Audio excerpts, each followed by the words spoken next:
بسم اللہ الرحمن الرحیم۔ السلام علیکم ورحمۃ اللہ تعالی وبرکاتہ۔ میں لے کر حاضر ہوا ہوں حضرت مولانا قاری محمد حنیف ملتانی رحمۃ اللہ علیہ کا بیان، جس بیان کا عنوان ہے شرک کرنے والوں کا انجام۔ تو دوستو چلے آئیے، میں آپ کا زیادہ وقت نہ لیتے ہوئے آپ کو لے کر چلتا ہوں بیان کی طرف، کہ سبھی حضرات بیان جب موت و حیات والا مسئلہ اپنے اختیار میں رکھا، زندگی کا اور موت کا، مرنے جینے کا معاملہ اپنے قبض قدرت میں رکھا ہے، تو نفع نقصان بھی اس کے سوا اور کوئی نہیں دے سکتا۔ نفع کا مالک بھی وہی ہے، نقصان کا مالک بھی وہی ہے۔ اب یہ تو ایک ہمارا فریب ہے، دجل ہے، ہیرا پھیری ہے، آگے بڑھ کر کہوں بے ایمانی ہے کہ اگر نقصان ہو جائے تو خدا کی طرف سے ہوا، منافع ہوا تو فلاں پیر نے کر دیا یا ہم نے کیا۔ گھاٹا پڑ جائے اللہ کی طرف سے، نقصان پڑ جائے اللہ کی طرف سے، نقصان پڑ جائے اللہ کی طرف سے، نفع کتنا ہی مل جائے، کبھی شکر ادا نہیں کرے گا کہ رب العالمین کی بڑی کریمی ہوئی، بڑی مہربانی ہوئی، اس نے بڑی بندہ نوازی فرمائی کہ مجھے اور میرے بچوں کو اللہ پاک نے روزی حلال عطا فرمائی۔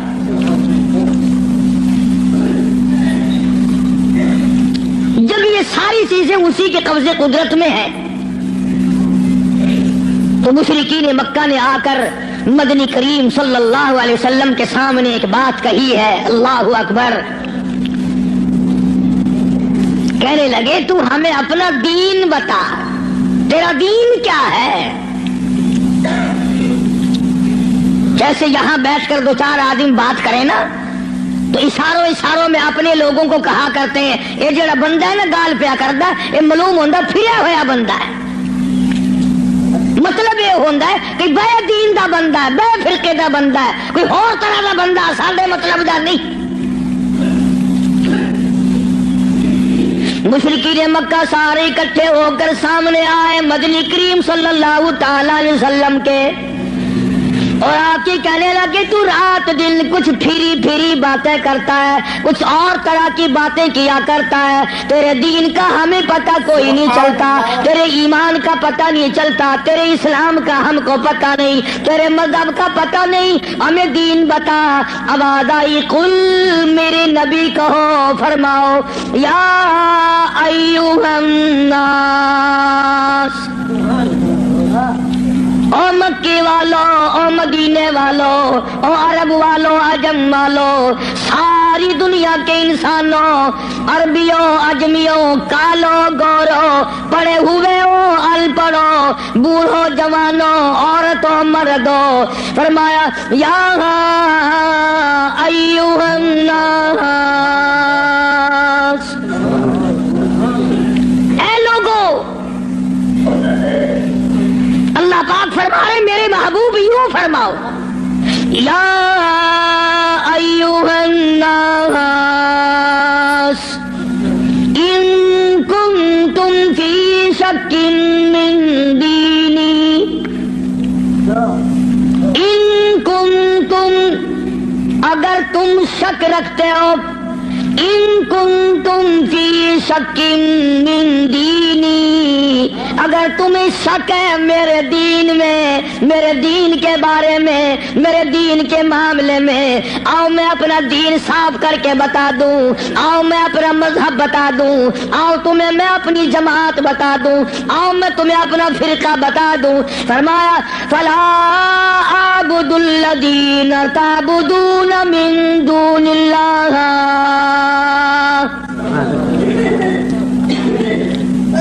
یہ ہے میرا مذہب،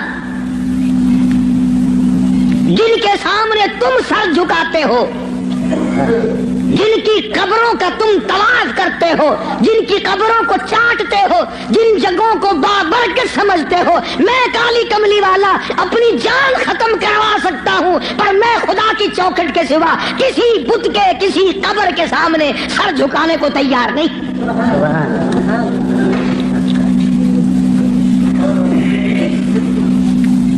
سرکار مدینہ اللہ صلی اللہ علیہ وسلم نے ابراہیم علیہ السلام کی قبر کے سامنے سر نہیں جھکایا. تم ننگوں کی قبروں کے سامنے سر جھکاتے ہو. مدنی کریم صلی اللہ تعالی علیہ وسلم نے اسماعیل علیہ السلام کی قبر کے سامنے سر نہ جھکایا, یعقوب علیہ السلام کی قبر کے سامنے سر نہیں جھکایا, یوسف علیہ السلام کی قبر کے سامنے سر نہیں جھکایا, موسیٰ علیہ السلام کی قبر کے سامنے سر نہیں جھکایا. اور آپ صاف صاف فرما دیا فلا اعبد الذین تعبدون من دون اللہ, میں ہرگز ہرگز کسی اور کی عبادت کرنے کو تیار نہیں. میری ساتھ لڑو, میری ساتھ جھگڑا کرو, او مکے والوں میں تم سب کی مار کھانے کو تیار ہوں, اپنے دین کا سودا کرنے کو تیار نہیں.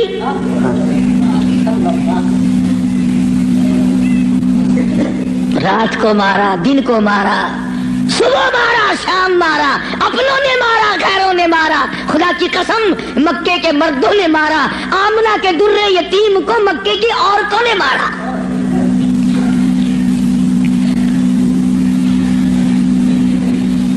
اور کس کی عبادت کرتے ہو, کس کی پوجا کرو گے, کون ہے عبادت کے لائق؟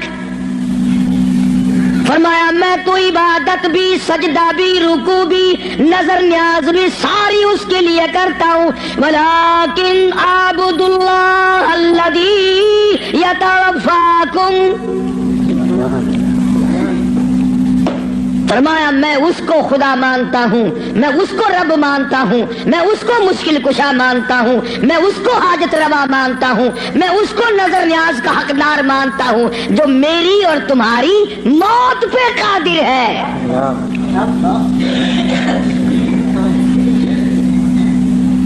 اللہ پاک جل شانہ نے کتنی بڑی دلیل عطا فرمائی ہے. جو کسی کو مارتا ہو, زندہ کرتا ہو, پیدا کرتا ہو, وہ خدا ہے. جو مر جائے وہ خدا نہیں. بھلا جس کی خود موت آ جائے وہ خدا کیسے ہے؟ قرآن کہتا ہے ایک لمحے کے لیے, ایک سیکنڈ کے لیے جس کو اونگ آ گئی وہ خدا نہیں, اور جو عمر بھر کے لیے قبر میں جا کے سو گیا وہ خدا کیسے ہو سکتا ہے؟ فرمایا اللہ لا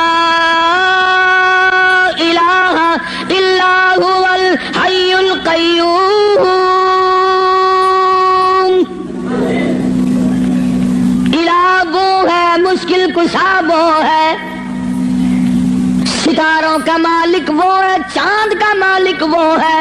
للشمس ينبغي لها ان تدرك القمر بل الليل سابق النهار وكل في فلك يسبحون.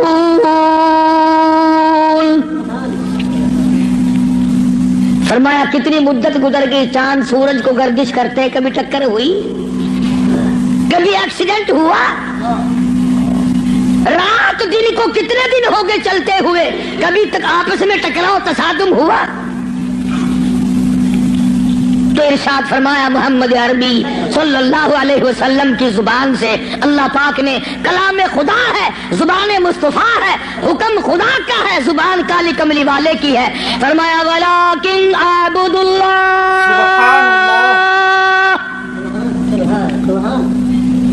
میں اس کو حاجت روا مانتا ہوں, میں اس کو مشکل کشا مانتا ہوں.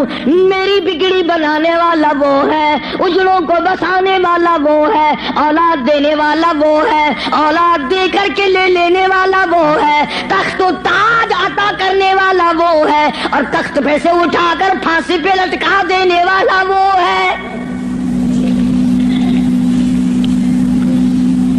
ولكن اعبد الله الذي يتوفاكم وأمرت أن أكون من المؤمنين.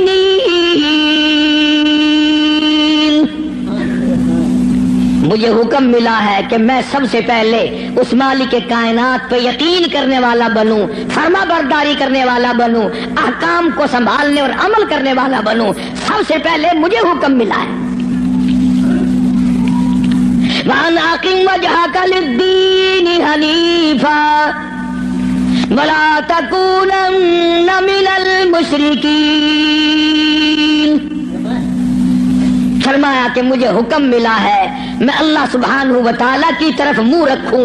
منہ رکھنے کا مطلب یہ کبھی اس سے نہ بگاڑوں، اس کے مقابلے میں کبھی کسی کو حاجت روا نہ جانوں. اچھا ایک لفظ اور سمجھ لیں، اگر آپ کی سمجھ میں یہ باتیں بیٹھ جائیں تو انشاءاللہ تا زندگی کام آئیں گی. یہ جو لفظ سبحان ہے، سبحان ربی العظیم، سبحان ربی الاعلی، سبحانک اللہم، سبحان اللہ وبحمدہ، سبحان اللہ والحمدللہ، سبحان اللہ رب العرش العظیم، سبحان اللہ عما یشرکون. یہ جو قرآن میں، نماز میں، حدیثوں میں لفظ سبحان ہے، اس کے معنی، اس کا ترجمہ سب علماء اور تمام لوگ یہ کرتے ہیں پاک ہے اللہ. اس کا مطلب یہ معنی یہ کرتے ہیں پاک ہے اللہ. سبحانک اللہم، اے اللہ ہم تیری پاکی کا اقرار کرتے ہیں. جو میں آپ کو سمجھانا چاہتا ہوں وہ اب بھی نہیں سمجھے، وہ اب بھی نہیں سمجھے. پاک ہے ذات تیری. پتہ لوگوں نے کیا سمجھا؟ گندگی سے پاک ہوگا، چھینٹے پڑنے سے پاک ہوگا، استنجا کرنے سے پاک ہوگا، بیوی سے پاک ہوگا، ماں باپ سے پاک ہوگا، کھانے پینے سے پاک ہوگا، سونے سے پاک ہوگا، کسی کا محتاج نہیں ہوگا. یہ معنی نہیں ہے. سبحانک اللہم، اے اللہ ہم تیری پاکی کا اقرار کرتے ہیں، تو پاک ہے. کیسے پاک ہے؟ پلیتی سے پاک مراد نہیں، ناپاکی سے مراد پاک نہیں، بلکہ تو پاک ہے اس بات سے کہ تیری خدائی میں کوئی ساجھی بنے. تو اس بات سے پاک ہے، کوئی تیرا ساجھی بن نہیں سکتا. اس لیے فرمایا سبحان اللہ عما یشرکون. تو شریکوں سے پاک ہے. ہم سب کے شریکے ہیں، بھائی ہیں، برادری ہیں، کنبے ہیں، قبیلے ہیں، چچے تائے ہیں. ہم سب شریکوں والے ایک خدا کی ذات ہے جس کا کوئی شریکہ نہیں، شریک نہیں، ساجھی نہیں، ہمسر نہیں، پیدا کرنے والا کوئی نہیں، اس سے کوئی پیدا نہیں ہوا. وہ اپنی خدائی میں یکتا ہے، قدیم ہے، ہمیشہ سے ہے، ہمیشہ رہے گا. ساری دنیا مٹ جائے گی، خدا جب بھی رہے گا.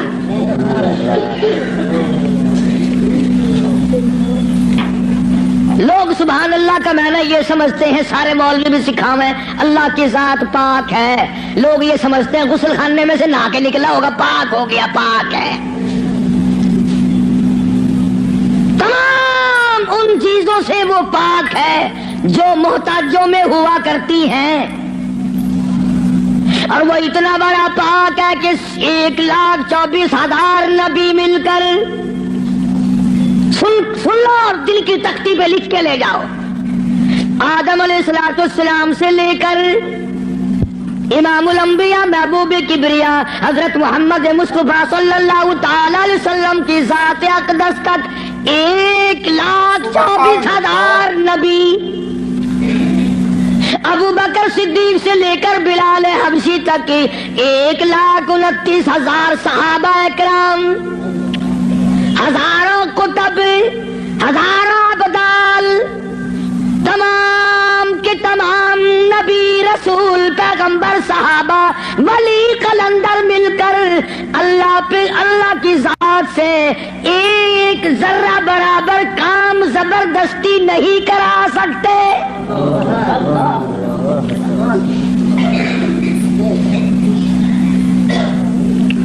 کوئی زبردستی نہیں کرا سکے گا. آیت الکرسی کی کیسٹ آپ نے سنی ہوگی. فرمایا من ذا الذی یشفع عنده إلا بإذني من، یہ جو لفظ ہے عربی کا من، اس کے معنی پتہ کیا ہے؟ جیسا کہ اردو بولی میں اگر کوئی بات کہی جائے نا، ایک آدمی ایک دم کہتا ہے کون کہتا ہے، کون کہتا ہے، یوں ہے ملتانی زبان میں چاہ دے نہیں کیا بندہ آدھا ہے میرے سامنے ایک باری منہ کراؤں گا لکھا صحیح نہ گھنچا کیڑا آکھدا ہے.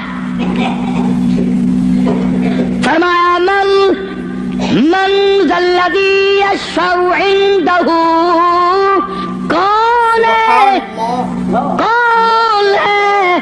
زبردستی سفارش مجھ سے کرانے والا، میرے سامنے کرنے والا، الا بإذنی، جب تک میں اجازت نہ دوں کوئی دم نہیں مارے گا. میری طرف سے اجازت جب تک نہ ہوگی، نہ اولاد ماں باپ کے حق میں سفارش کر سکے گی، نہ نیک آدمی اپنے ساتھیوں اور دوستوں کے بارے میں سفارش کر سکے گا. بلکہ فرمایا جب تک میری طرف سے اجازت نہ ہوگی، نبی بھی خود مدنی کریم صلی اللہ علیہ وسلم بھی اس وقت تک سفارش نہیں کر سکتے جب تک اللہ پاک کی طرف سے اجازت نہ ملے. جو میں نے ترجمہ کیا گھروں میں قرآن کریم رکھے ہیں، دیکھ لینا جا کر. من ذا الذی، کون ہے، کس کی مجال ہے، کس کی جرت ہے، کون میرے سامنے آ سکتا ہے. اور کیسے سامنے آئے؟ میدان محشر ہوگا. قرآن کریم ہے اب آد آتی ہے یوم یجمع اللہ،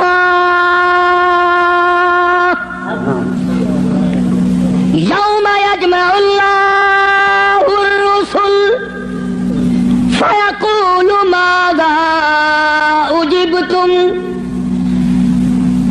اللہ پاک سارے نبیوں کو، سارے رسولوں کو، سارے نبیوں کو، سارے پیغمبروں کو جمع کر کے فرمائیں گے کیا تم نے لوگوں کو کہا تھا؟ حالانکہ اللہ پاک جانتا ہے، وہ عالم الغیب ہے، اسے پتہ ہے، مگر پھر بھی ضابطے کو پورا کرنے کے لیے پوچھتا ہے. ایک دو کی بات نہیں، یوم یجمع اللہ الرسل، سارے رسولوں سے اللہ پوچھے گا. فیقول ماذا اجبتم، کیا تم نے کہا تھا خدا کے سوا ہماری پوجا کیا کرو، ہماری قبروں کو سجدے کیا کرو، ہماری قبروں کا طواف کیا کرو، ہماری قبروں پہ غلاف چڑھایا کرو، ہماری قبروں پہ دیوے بالا کرو، ہماری قبروں پہ پھول چڑھایا کرو. فیقول ماذا اجبتم، کیا تم نے کہا تھا؟ قرآن کریم ہے سارے کے سارے کانپ جائیں گے، لرز جائیں گے، ڈر جائیں گے، اور سارے نبی فرمائیں گے قالوا لا علم لنا، اے بے لیازی، او بادشاہ، او خالق، او مالک، تیری ذات جانتی ہے، لا علم لنا، ہمیں تو پتہ بھی نہیں یہ بدبخت کب سجدے کرنے آئے، کب پوجا کرنے آئے، کب چراغ جلانے آئے، ہمیں کون سی سردی لگتی تھی، یہ کب غلاف چڑھانے آئے، یہ کب پھول چڑھانے آئے. انک انت علام الغیوب.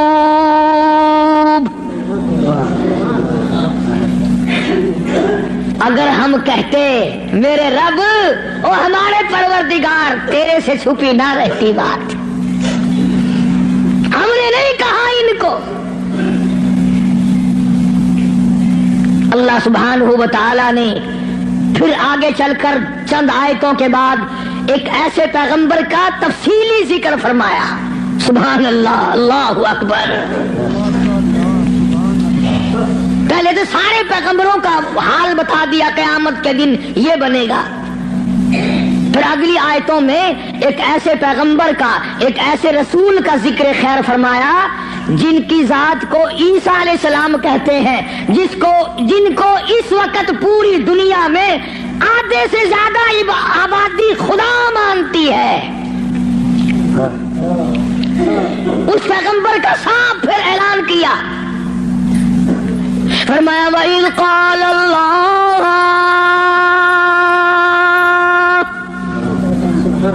يَا عِيسَى ابْنَ مَرْيَمَ، او عیسیٰ علیہ السلام بیٹے مریم کے، یا عیسیٰ ابن مریم، او مریم کے بیٹے، او عیسیٰ علیہ السلام، یہ جو عیسائی تجھے خدا مانتے ہیں، اَأَنْتَ قُلْتَ، کیا تو نے کہا تھا مجھے الہین من و امی الہین من دون اللہ؟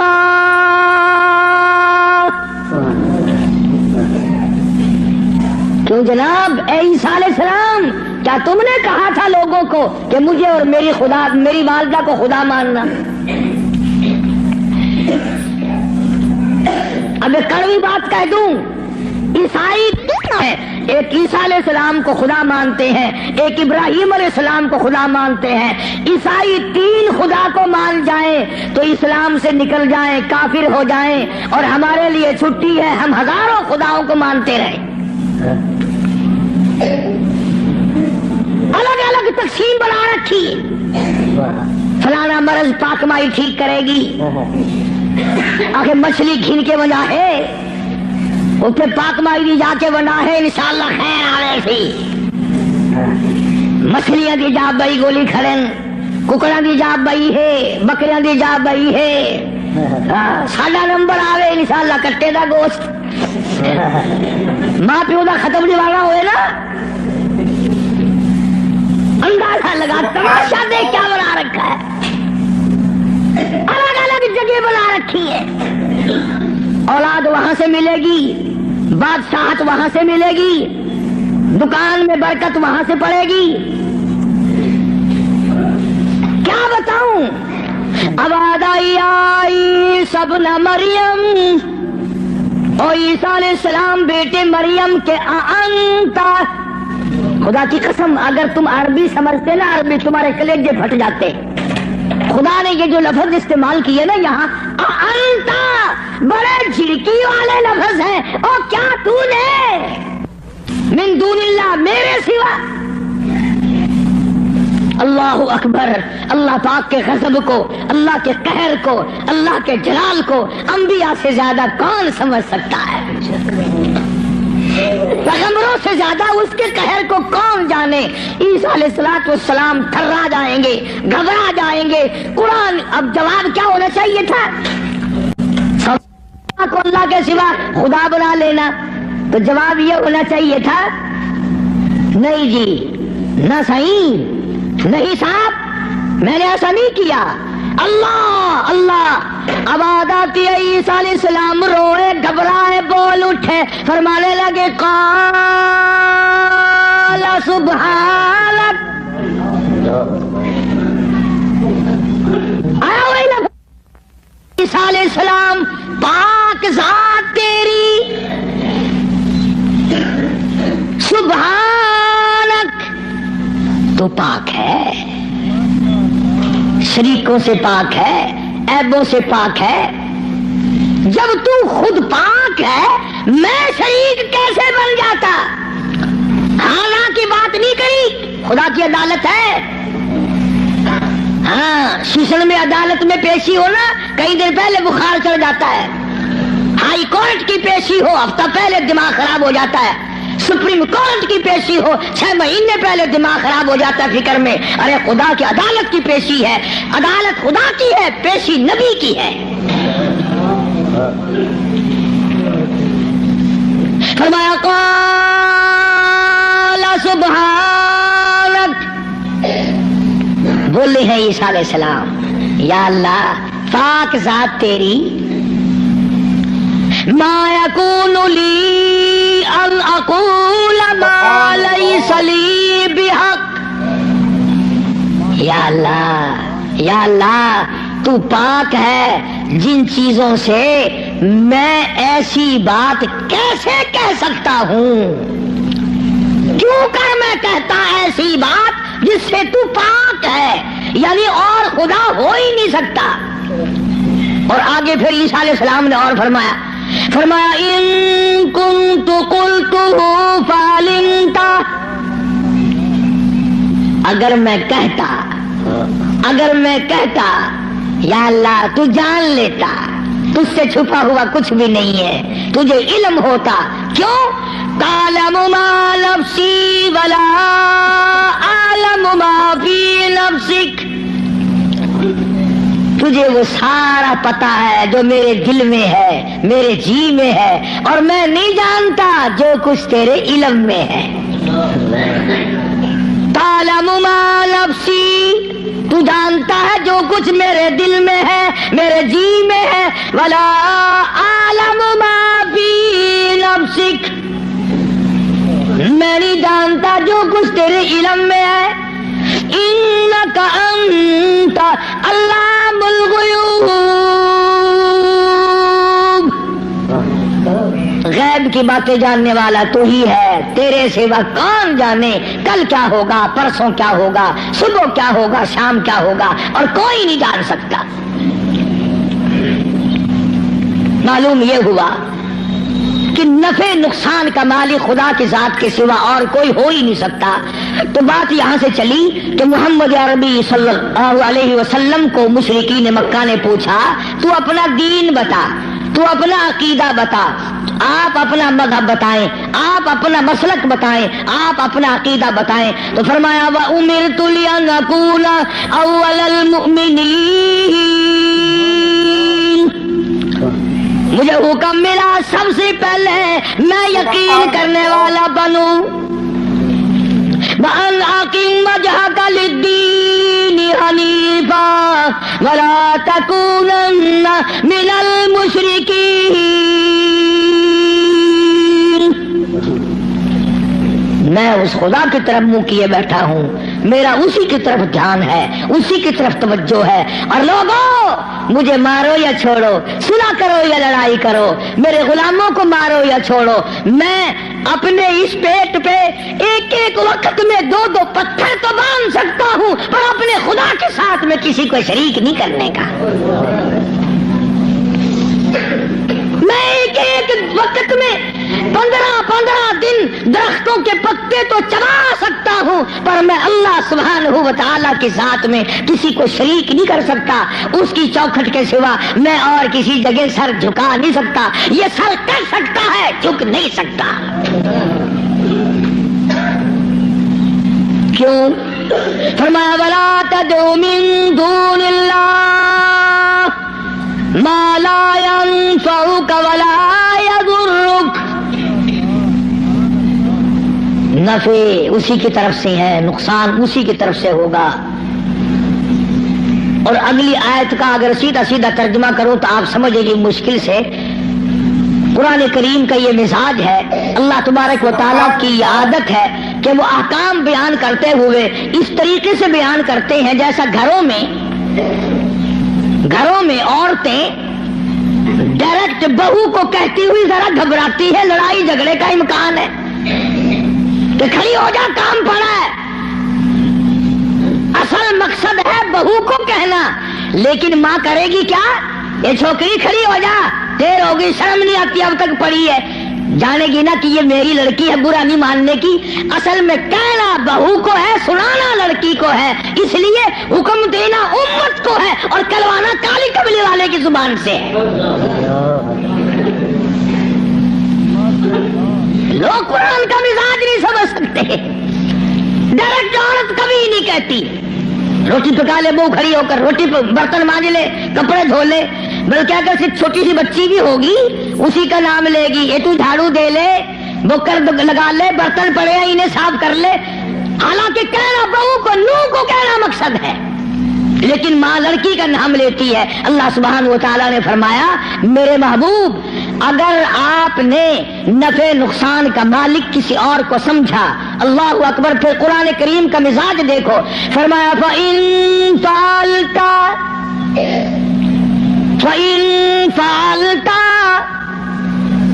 اس وقت ہو جاؤ گے تم فَإِن فَعَلْتَ فَإِنَّكَ إِذًا مِنَ الظَّالِمِينَ.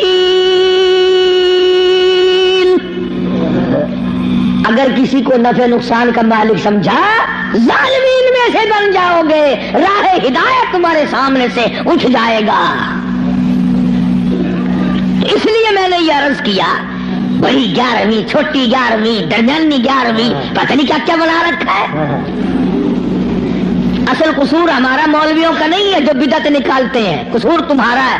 اگر خوشی خوشی میں صبح صبح مولویوں کے متھے 2-4 روپے مار آؤ تو ایمان سے نہ یہ تمہیں 11ویں بتائیں نہ یہ 18ویں بتائیں. رہنا تو یوں نکلتا ہے نا. فرمایا پھر ظالمین میں سے ہو جاؤ گے اگر تم نے. اب جس کا یہ عقیدہ ہے کہ اگر میں نے 11ویں نہ بنائی تو بھینس دودھ نہیں دے گی. اس لیے قرآن کریم کی میں نے وہ آیت عرض کی تھی پچھلے جمعے کو. اللہ فرماتے ہیں بھینس کا چمڑا کالا، کھاتی ہے سب ساوا چارہ، اور ادھر گوبر ہے اور ادھر رتا خون ہے، بیچ میں سے سفید خالصاً صاف ستھرا دودھ تو نکال لوں میں، پیدا کروں میں، اور جب تیرے ہاتھ میں آ جائے کہ تمہیں نہ پیار بسایا 11ویں کا کھیر بنے نہ کھڑا.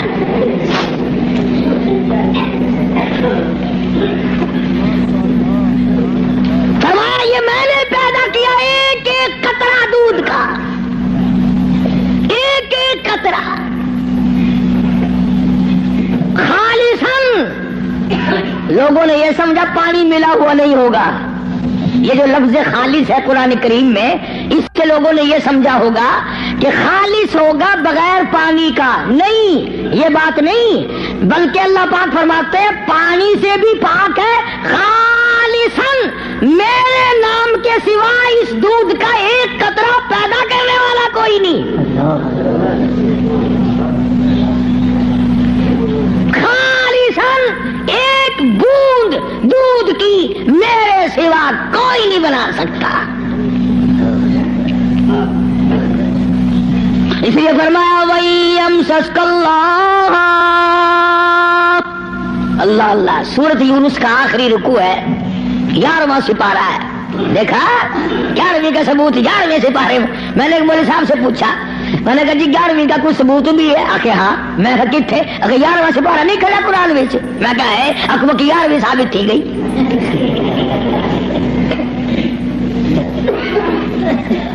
11واں سپارہ آخر نہیں لکھا ہے، اکبر تھی گئی. اندازہ لگا کیا قصے ہیں یہ. اللہ پاک ہماری رگوں سے بڑا واقف ہے، جانتا ہے نا آدمیوں کی کمزوریوں کو، اور خود اس نے جو بنایا. فرمایا کہ اچھا جی یہ باتیں اس وقت تک کی ہیں جب آدمی سکھیا ہو، جب پریشانی میں ہوتا ہے، جو چکر میں پھنستا ہے، مت ماری جاتی ہے، عقل کام نہیں کرتی، پھر وہ اس قسم کا کام کر بیٹھتا ہے. اللہ پاک نے فرمایا وَإِيَمْسَسْكَ اللَّهُ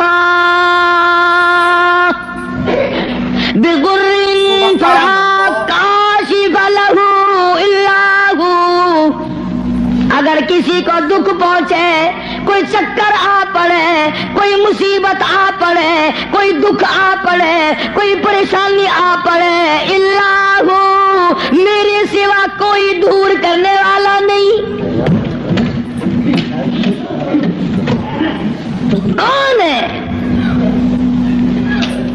تیرا بخار اتارنے والا کوئی نہیں، تیری بگڑی ہوئی بنانے والا کوئی نہیں، تیری خالی جھولی کو بھرنے والا کوئی نہیں، تیری خالی جیب کو بھرنے والا کوئی نہیں، تجھ بے علم کو علمدار بنانے والا اس کے سوا کوئی نہیں. فرمایا وَإِن يُرِدْكَ بِخَيْرٍ فَلَا رَادَّ لِفَضْلِهِ. اگر کوئی کسی کو اچھائی پہنچانا چاہے تو میرے حکم کے سوا پہنچ نہیں سکتی. اللہ نے سارے واقعات قرآن کریم میں سمجھا دیے. اب عام مسلمان اگر قرآن کی طرف توجہ نہ دے، تمہیں اخبار پڑھنا آتا ہے، تمہیں رسالے پڑھنے آتے ہیں، تمہیں ڈائجسٹ پڑھنے آتے ہیں، تمہیں ناول پڑھنے آتے ہیں، تمہیں کتابیں پڑھنے آتی ہیں، اگر تمہیں نہیں آتا تو خدا کا قرآن سمجھنا نہیں آتا.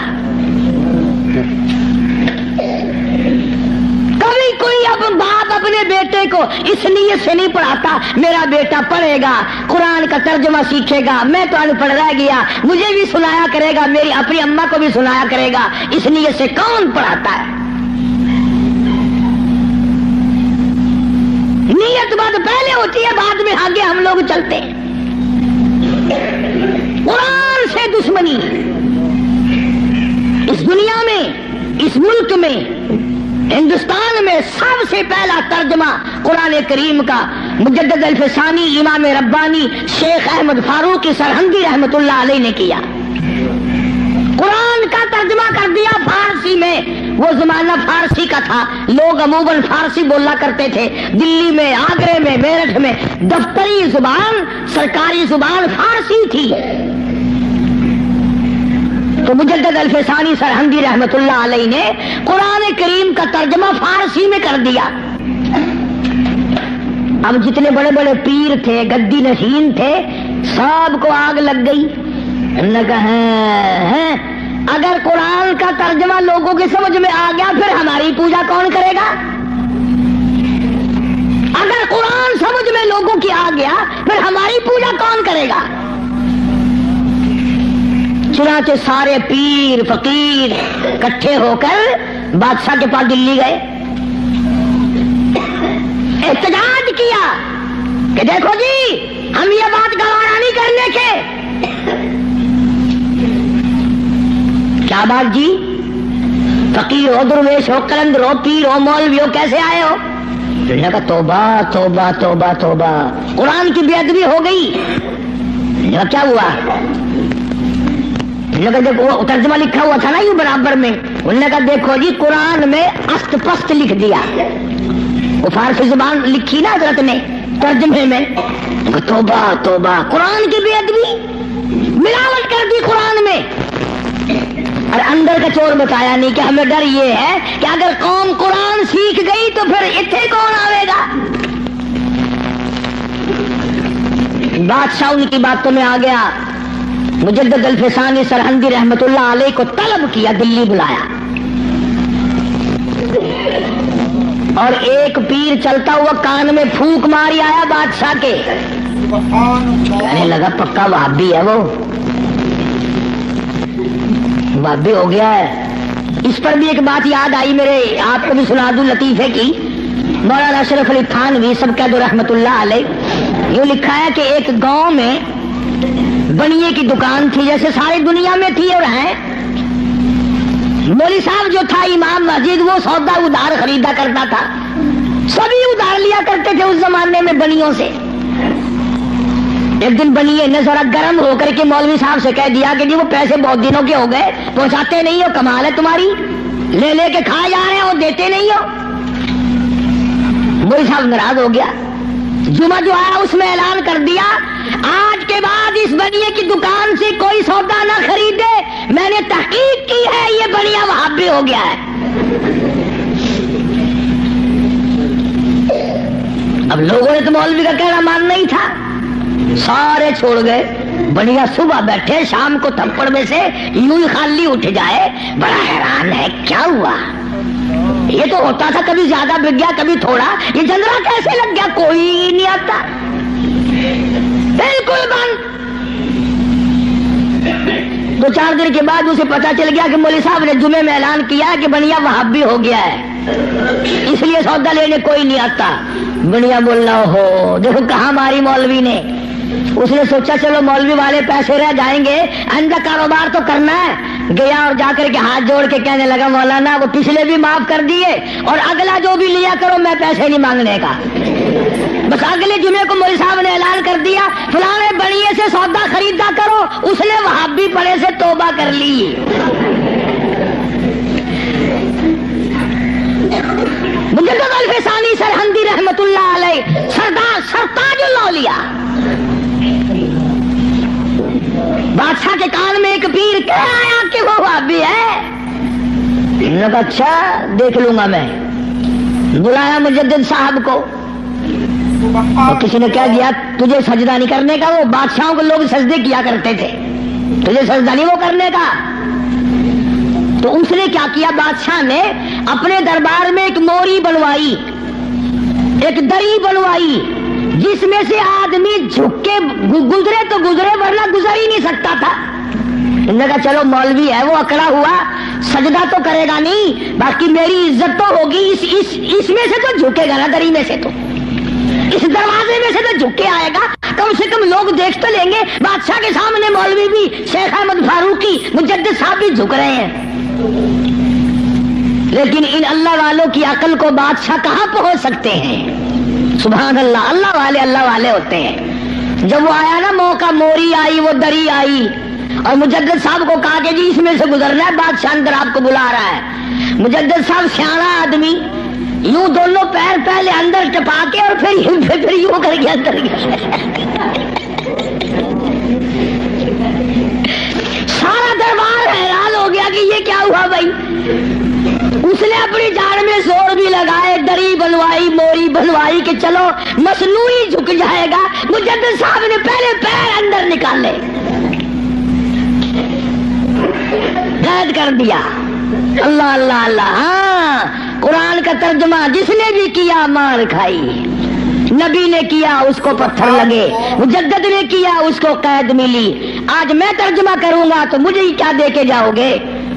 فرمایا مدنی کریم صلی اللہ تعالی علیہ وسلم نے آگا اس بات کو پلے باندھ لو, ساری دنیا کی عبادات اور ساری دینی عبادات کا مدار ہے اللہ کی توحید پہ. مجدد صاحب کو جیل میں ڈال دیا قرآن کا ترجمہ کرنے کے جرم میں. تو آج ہی کون معاف کرتا ہے قرآن کریم کا جو ترجمہ سنائے گا, جو مصطفیٰ کریم صلی اللہ علیہ وسلم کے ارشاد کو صحیح سنائے گا, کون سامنے پیش کرے؟ ایک بات تو یاد کرنے کے قابل ہے, اللہ اکبر, نبی کا آخری وقت ہے صلی اللہ علیہ وسلم. ایمانداری سے بتاؤ, قبلے کی طرف منہ کیے ہوئے سارے باوضو بیٹھے ہو, مرد عورت وضو کے ساتھ بیٹھے ہو, آخری وقت ہو, بالکل آخری وقت ہو, یقین ہو جائے دل کو کسی طرح سے بھی کہ میرا آخری وقت ہے. پھر آدمی ہر وہ چیز مانگتا ہے جو اچھے سے اچھی لگے آخرت کے اعتبار سے, توبہ کرنے کی کوشش کرتا ہے, استغفار کرتا ہے, یعنی جو کام اس کی نظروں میں سب سے اچھا ہو وہ کرنے کی کوشش کرتا ہے. آخر میں مدنی کریم صلی اللہ تعالی علیہ وسلم کا آخری وقت ہے. اللہ پاک کی حضور میں جھولی پھیلا دی, مانگنے والا مصطفیٰ کریم صلی اللہ علیہ وسلم ہے, دینے والا خدا ہے. آخری وقت میں کیا مانگا؟ اولاد نہ مانگی, کھانا نہ مانگا, کپڑا نہ مانگا, اولاد کے لیے کچھ نہ مانگا, گھر والیوں کے لیے کچھ نہ مانگا, بیٹیوں کے لیے کچھ نہ مانگا, فاطمہ الزہرا کے لیے کچھ نہ مانگا, سیدنا حسن کے لیے کچھ نہ مانگا, سیدنا حسین کے لیے کچھ نہ مانگا, تمام گھر والوں کے لیے کچھ نہ مانگا, اور فرمایا اللہم او میرے رب لا تجعل قبری, اور میرے معبود میری قبر کو سجدہ گانا بنانا.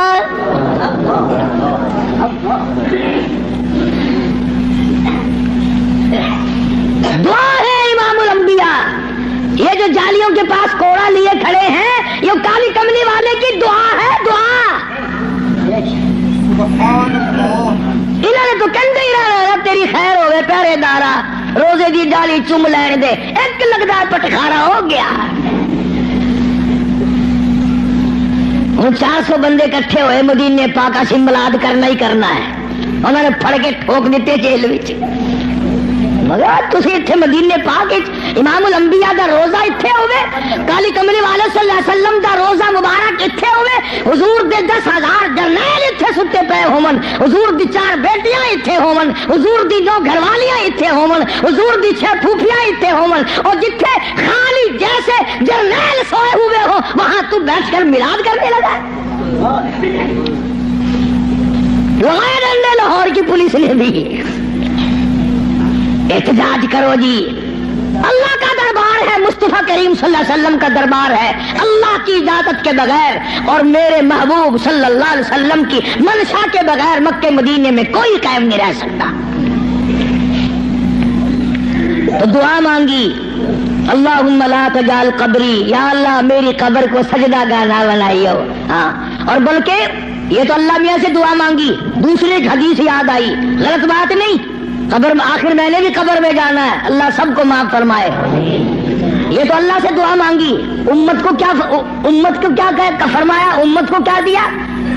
فرمایا لعن اللہ الیہود والنصارى، لعن اللہ الیہود والنصارى، یہود و نصارہ پہ خدا سے پھٹکار پڑی، اتخذوا قبور انبیائہم مساجدا، انہوں نے اپنے نبیوں کی قبروں کو سجدے کی جگہ بنا لیا تھا، اس لیے ان پہ لعنت آئی۔ امت کو یوں فرمایا اور وہ اللہ سے دعا مانگی۔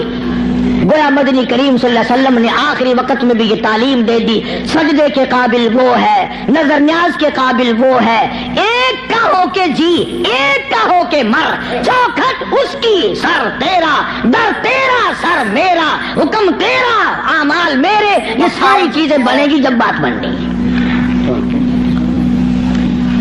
ابھی یہ کیسٹ جب بازار میں چلے گی یا یہاں سے سن کر جاؤ گے تو کئی لوگ کہیں گے قاری حنیف قبروں میں فاتحہ پڑھنے سے منع کر رہا تھا۔